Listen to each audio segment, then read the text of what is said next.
Ito nga ang usap-usapan ngayon after nang naganap ng grand finale MediaCon ng Dirty Linen.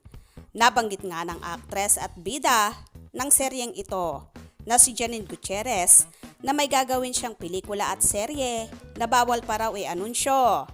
Kaya naman ang umuugong na balita ngayon ay pelikula daw ang pagsasamahan ng magkasintahang sina Janine at Paulo.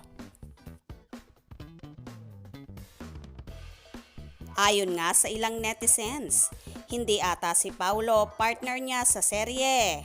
Kasi, based sa news, si Piolo and Sam ang may naka-line up na serye sa Dreamscape.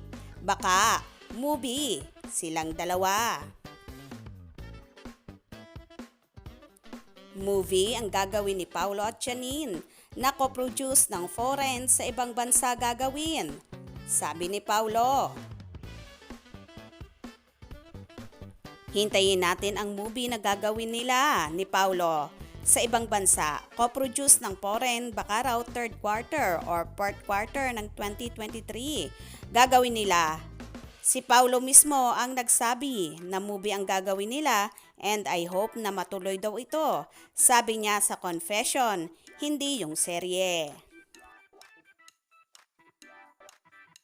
Sinabi ni Paulo noon sa confession na may napag-usapan na may gagawin sila ni Janine na movie. Co-produce ng foreign sa ibang bansa daw ito gagawin and baka mga third quarter ng 2023 or last. Basta, napag-usapan na daw nila at sana ay matuloy. Sinasabi niya yan noong nag-promote sila ni Janine na ngayon kaya sa confession. Solid paunin pa rin.